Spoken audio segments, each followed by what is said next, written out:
lavrador que guiava um arado aproximou-se e perguntou. Orar é arar. Um sacerdote, vendo um lavrador que guiava um arado, aproximou-se e perguntou: se soubesses que ias morrer esta noite, em que empregarias o resto do dia? Em arar, respondeu o camponês. O sacerdote esperava que o bravo lavrador lhe dissesse que passaria o tempo confessando-se, rezando ou na igreja. Admirando-se da resposta que havia recebido, pensou um momento e disse: meu amigo, tu deste a mais sábia resposta que se pode dar, porque arar é orar e orar é arar. Orar é arar. Prece é construção. É semear o futuro e abrir novas portas para a história. Prece é possivelmente um dos maiores recursos para a nossa reforma íntima, para nosso equilíbrio e para a nossa paz de espírito. Sim, a prece, ela é uma ação, acima de uma rogativa, um pedido, inquietude, ela é uma ação, uma atitude de mudança. Vamos analisar essa ideia. Uma atitude de trabalho externo e interno, em favor de nós mesmos, em favor dos outros. Um dos maiores recursos para a reforma íntima, porque permite uma conexão com Deus. A oração é um ato de diálogo com Deus, um ato de amor, de humildade, e, portanto, nos restabelece o equilíbrio e nos traz de volta a paz de espírito. Por que orar?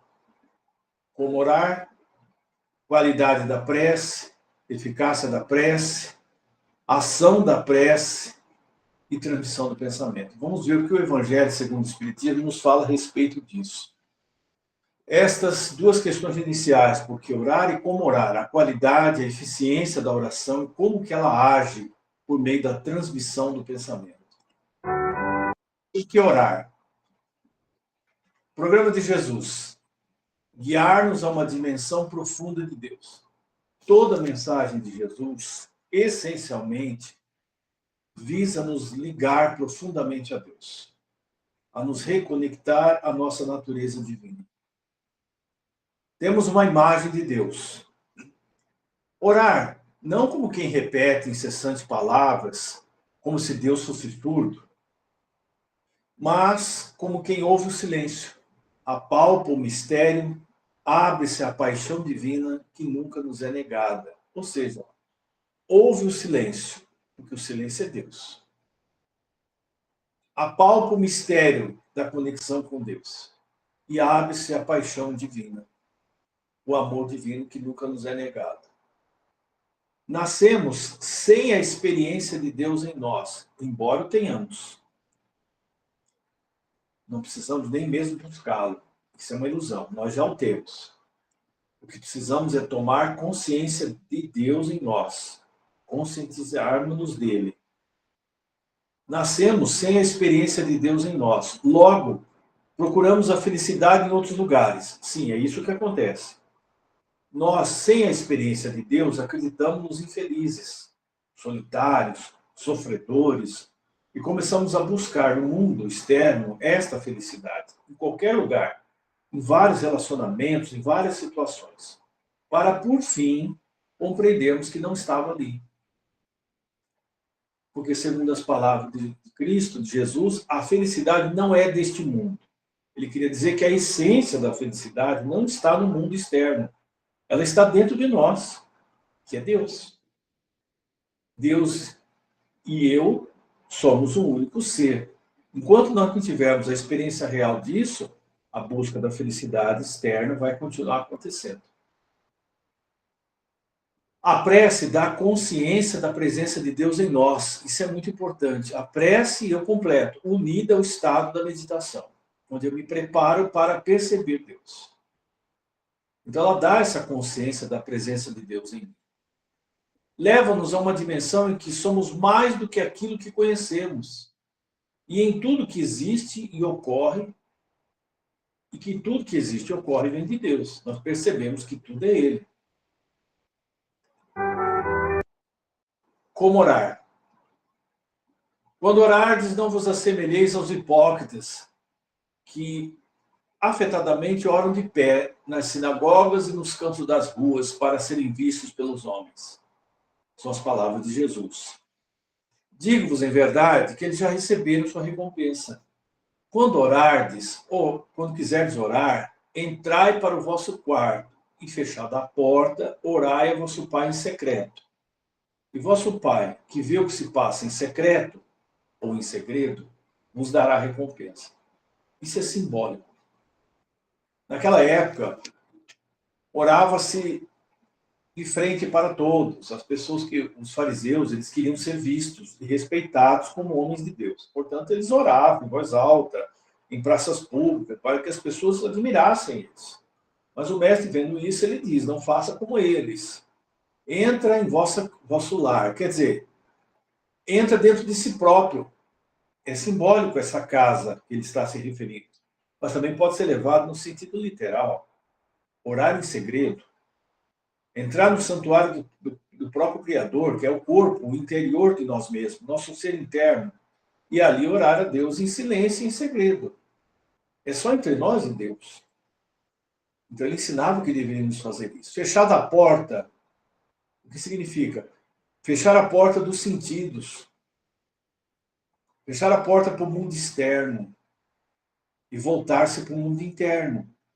E ali orar a Deus. E o Pai que sabe o que se passa em segredo, e realmente ele sabe, até antes de pedir algo, mas nós oramos por um ato de reconhecimento, de humildade, para que ele nos dê aquilo que nós realmente necessitemos. Como orar? Quando quiserdes orar.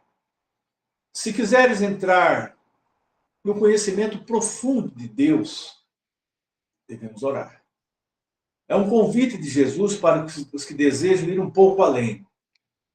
Entrai para o vosso quarto, fechada a porta, orai a vosso Pai em segredo. Entrar para o quarto, fechar a porta e nos tornarmos vulneráveis à presença divina.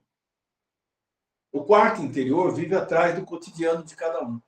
Entrar no quarto é deixar de fora, momentaneamente, esse dia a dia. As preocupações do dia a dia, as turbulências de cada momento da vida. Fechar a porta é deixar de fora o ciclo de pensamentos. Abrir mão do diálogo interno. O que seria esse diálogo interno? A voz que sussurra dentro de nós, a nossa mente. Aquele diálogo que a mente faz conosco quase que praticamente 24 horas. Né?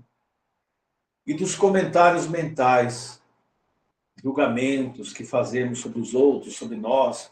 Fechar a porta é isso. Abrir mão desse diálogo interno, desse barulho na nossa cabeça. Vamos usar esse termo. Esse ruído dos pensamentos que não passam de um lado para o outro.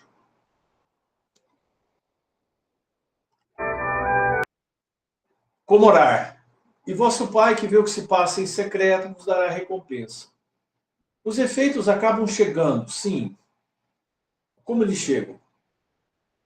Obtemos mais tranquilidade diante dos programas de felicidade que não realizamos ainda. As coisas que queremos e que aparentemente ainda não chegaram. Mas tudo vem no tempo dele, não é no nosso tempo. Até chegar àquilo que desejamos e que já existe, há um caminho de aprendizado. E nós somos colocados em prova por ele. Mais paciência. A oração nos dá mais paciência. Nos entrega mais tolerância, nos dá mais saúde, mais harmonia nos relacionamentos com os demais. Os efeitos acabam chegando no momento certo. Qualidades da prece. Quando vos aprestardes para orar, se tiverdes qualquer coisa contra alguém, perdoai-lhe, a fim de que vosso Pai, que está nos céus, também vos perdoe os vossos pecados. Se não perdoardes, vosso Pai, que está nos céus, também não vos perdoará os pecados. Eu faço um comentário aí. Nós entendemos muitas vezes de forma equivocada. Na verdade, Deus já nos perdoou, né? Não estou contradizendo o Evangelho. Somos nós que não sentimos o perdão dele. Somos nós. Então, quando ele pede para que, se tiver alguma coisa contra alguém, perdoe, é para que o nosso sentimento de fé na oração seja puro. Porque nós também precisamos de perdão dos demais e sentir o perdão de Deus. Então, o coração não está em paz. E quando não estamos em paz, a nossa oração não é fervorosa, ela não tem a sustentação da tranquilidade da consciência. E nós não sentimos o socorro divino. Não é que nos é negado, nós não percebemos. Qualidades da prece. Há uma citação aqui de São Lucas, capítulo 28, versículo 9 a 14. Também disse essa parábola a alguns que punham a sua confiança em si mesmos como sendo justos e desprezavam os outros. 2 homens subiram ao templo para orar. Um era fariseu, publicano o outro. O fariseu, conservando-se de pé, orava assim consigo mesmo. Meu Deus, rendo-vos graças por não ser como os outros homens, que são ladrões, injustos e adúlteros, nem mesmo como esse publicano. Jejuo 2 vezes na semana, dou o dízimo de tudo que possuo. O publicano, ao contrário, conservando-se afastado, não ousava sequer erguer os olhos ao céu. Mas batia no peito, dizendo, meu Deus, tem piedade de mim, que sou um pecador. Declaro-vos que este voltou para sua casa justificado, e o outro não. Porquanto aquele que se eleva será rebaixado, e aquele que se humilha será elevado. Então, isso é muito importante. Não são histórias, parábolas, e sem entendimento, né? Na realidade, o mestre queria nos deixar grandes ensinamentos aí, e não são simbólicas. Toda elevação, que é orgulho, é presunção, leva o espírito à queda.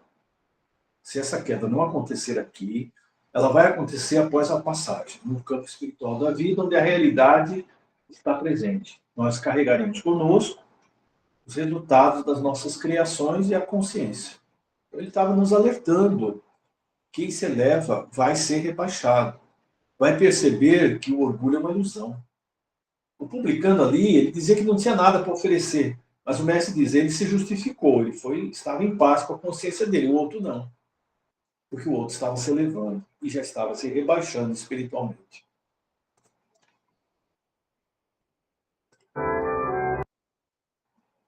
Qualidades da prece. Numere a segunda coluna de acordo com a primeira. Qualidade, primeira, humildade. O que seria? Não vos ponhais em evidência. Privacidade, orar em secreto. Objetividade, não afeteis orar muito. Misericórdia, antes de orardes, perdoai. Disponibilidade para a autotransformação. Examinai vossos defeitos, não vossas qualidades. Então, aqui seria uma forma de entender as coisas. As qualidades da oração seria a humildade, a privacidade, orar em segredo, a objetividade, não queiras orar muito, peço que é realmente necessário. Misericórdia, antes de orar, perdoe. Disponibilidade para se autotransformar. Examine vossas falhas, não as qualidades, porque são os defeitos e falhas que precisam, aos poucos, serem eliminados, trabalhados. Graça da oração. São Marcos, capítulo 11, versículo 24. Seja o que for que peçais na prece, crede que o obtereis. E concedido vos será o que pedirdes. Sim, por que é assim? Porque aquilo que nós desejamos sinceramente, que vai trazer benefícios a nós e aos outros, já está realizado nas outras dimensões. Em outras palavras, o nosso desejo já é a certeza de algo que existe. Nós estamos, durante a prece, rogando que sejamos merecedores e que façamos o necessário para atingir isso. O restante virá pelas leis universais no tempo de Deus. Então, o que pedimos, vamos obter. Porque o Espírito, ele tem a grandeza divina. Todos nós temos a divindade em nós. adormecida, é verdade, despertando gradualmente. E chega um momento em que o espírito compreende que ele e o Criador são um. Então, aquilo que ele deseja, aquilo que ele decreta, aquilo que ele afirma, vai atrair, ele vai alcançar em algum momento. Então, nós temos que ter muito cuidado com o que desejamos. E se desejamos coisas erradas em relação a nós e aos outros, temos que reparar esse erro o quanto antes, aprendendo a não fazer mais isso. Porque temos que cuidar com o que pensamos, falamos, porque se torna realidade. Por isso Jesus disse isso: o que pensar na oração, o que desejar e crer que vai obter, já será concedido, porque já se manifestou em outra dimensão da vida e aqui vai se manifestar também em algum momento. A eficácia da prece, Allan Kardec diz o seguinte: há leis naturais e imutáveis, mas daí a crer-se que todas as circunstâncias da vida estão submetidas à fatalidade, vai grande distância. Sim, as leis naturais elas são imutáveis, mas acreditar na fatalidade é um equívoco. Possível é que Deus aceda a certos pedidos, sem perturbar a imutabilidade das leis que regem o conjunto. Mesmo com as leis dele que não mudam, ele pode nos auxiliar, pode aceder, ou seja, nos amparar em certos pedidos e rogativas. Isso não vai perturbar a imutabilidade das suas leis. Então, a ideia da fatalidade é um engano. Aqui, Joana de Anjos diz o seguinte: Jesus ensinou que a oração tudo pode, pelo que realiza no interior do ser. A oração tudo pode, ele nos ensinou isso. Alterando a sua capacidade de entender a vida e os acontecimentos diários. A oração talvez não mude as circunstâncias e nem impeça as ocorrências, mas dá visão para compreendê-las e forças para superá-las. Então, o ato de orar é um ato de grandeza espiritual. Muitas pessoas não oram, ou não oram devidamente porque não acreditam que seja possível mudar circunstâncias, muitas delas, ou modificar a nossa forma de entendimento e visão dos acontecimentos da própria vida. Porque a prece sempre ela é ouvida. Nem sempre ela tem a resposta imediata da forma como esperamos, mas elas são respondidas sempre pelo Criador, pelos trabalhadores espirituais que nos acompanham, sempre cumprem essas leis maiores. Aqui uma imagem bonita de Emmanuel. A oração dentro da alma comprometida em lutas na sombra assemelha-se à lâmpada que se acende numa casa desarranjada. A presença da luz não altera a situação do ambiente desajeitado, nem remove os detritos acumulados no recinto doméstico, ou seja, não tira a sujeira que está ali acumulada. Entretanto, mostra sem alardes o serviço que se deve fazer. Olha que interessante isso. Ela não remove as situações imediatamente, mas a presença da luz da oração, ela nos mostra o que devemos fazer para sair das circunstâncias difíceis sobre as quais estamos envolvidos. Isso sempre vem. Essa oração sempre vem dessa forma como resposta. O serviço, a orientação, a cooperação necessária para o que se deve fazer. Uma história interessante aqui. O leão e os gatos. Um leão encontrou um grupo de gatos conversando. Vou devorá-los, pensou. Mas começou a sentir-se estranhamente calmo e resolveu sentar-se perto deles para prestar atenção no que dizia. Meu bom Deus, disse um dos gatos, sem notar a presença do leão. Oramos a tarde inteira. Pedimos que chovessem ratos do céu. E até agora nada aconteceu, disse outro gato. Será que o senhor não existe? O céu continuou mudo e os gatos perderam a fé. O leão levantou-se e seguiu seu caminho pensando. Veja como são as coisas. Eu ia matar esses animais, mas Deus me impediu. Mesmo assim, eles pararam de acreditar nas graças divinas. Estavam tão preocupados com o que estava faltando e nem repararam na proteção que receberam. Muitas vezes agimos assim em nossas vidas. Damos tanta ênfase às dificuldades, aos erros, decepções, desilusões e perdas, que esquecemos de agradecer e comemorar as vitórias. Estar cada dia existindo nesse plano ainda, na experiência do corpo, da encarnação, é uma vitória. Pensamos tanto nos problemas, dificuldades, decepções, naquilo que não temos hoje, esquecendo de agradecer e comemorar vitórias. E todos os dias temos que comemorar e temos muito que agradecer. Acordar é ter a chance de vivermos mais um dia. Já é motivo muito forte para agradecermos.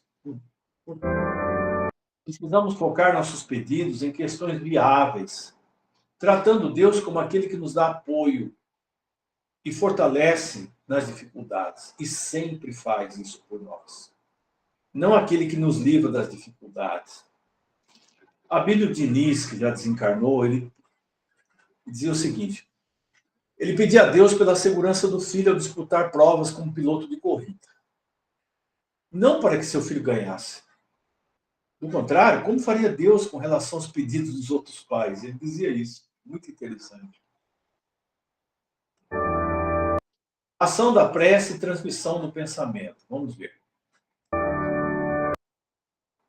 O fluido cósmico universal, que é a energia divina no universo, impregna tudo e dá vida a tudo, é um veículo para o pensamento. Então, quando eu transmito um pensamento, ele caminha pelo fluido cósmico e chega até onde deve chegar. Então, nós podemos, com a força do pensamento, estar em qualquer parte do universo. Vejam vocês. Qualquer lugar do universo, nosso pensamento alcança. Esse é o mecanismo básico da oração. Transmissão do pensamento através do fluido cósmico. No livro Entre a Terra e o Céu, Psicografia de Francisco Cândido Xavier, nós temos Em Torno da Prece, esse capítulo, escrito por André Luiz. A prece, qualquer que ela seja, é a ação provocando a reação que lhe corresponde. Olha, qualquer que ela seja. Eu costumo falar assim, às vezes a nossa prece não tem a fé e a vibração que ela não sai do telhado da nossa casa. Mas é uma prece. A prece, qualquer que seja, é a ação provocando a reação que lhe corresponde. Conforme a sua natureza, pare na região em que foi emitida. Fica aqui onde estamos. No nosso quarto, no nosso local de oração. Ou eleva-se, mais ou menos, recebendo a resposta imediata ou remota, segundo as finalidades a que se destina. Então, ela sempre tem uma resposta. Cada prece se caracteriza por determinado potencial de frequência. E todos estamos cercados por inteligências capazes de sintonizar com o nosso apelo, a maneira de estações receptoras. Então, nós estamos sempre cercados por espíritos desencarnados em trabalho e ação no bem, que conseguem se sintonizar com o nosso pedido. Amigos espirituais, familiares, guias espirituais, como se eles fossem estações receptoras. Eles percebem o pedido. Pode estar do nosso lado, pode estar perto de nós, eles recebem o pedido e vão até nós. Todas as nossas aspirações movimentam energias para o bem e para o mal. Por isso mesmo, a direção delas permanece afeta a nossa responsabilidade. Quer dizer, qualquer pensamento, qualquer desejo, qualquer aspiração que eu tenha, vai movimentar energias, seja para o bem ou para o mal. Agora, a direção que eu der a essas energias é minha responsabilidade. É daquele que emite. O nosso pensamento voará diante de nós, se desprende de nós como energia, atraindo e formando a realização que nos propomos atingir. E em qualquer setor da existência, a vida responde segundo a nossa solicitação. Seremos devedores dela pelo que houvermos recebido. Exatamente. Então, é uma explicação muito interessante de André Luiz. Aqui a pessoa orando e atraindo a presença do Cristo. Muito bonito. Ela emite o pensamento e traz a resposta.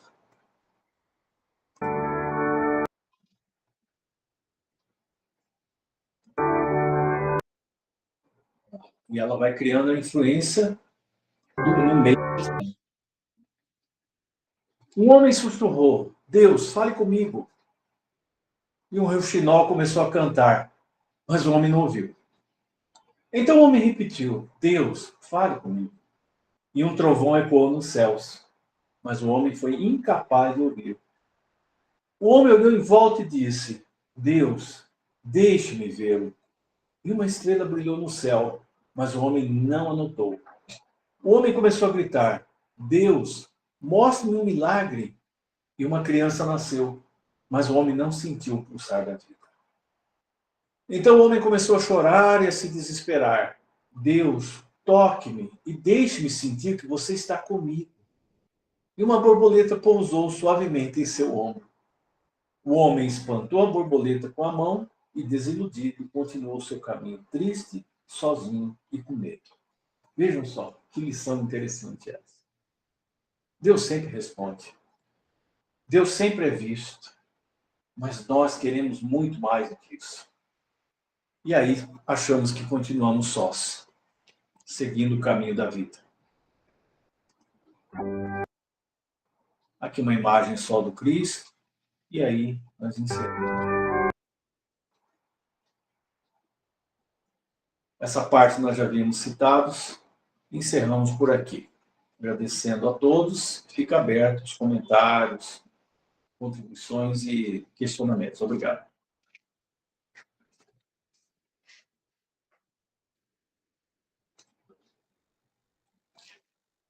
Abadia? Pois não. Boa noite. Eu aprendi uma lição esses dias, que é o seguinte: às vezes a gente fica criticando por que o mundo está assim, por que quem comanda as nações está assim, mas a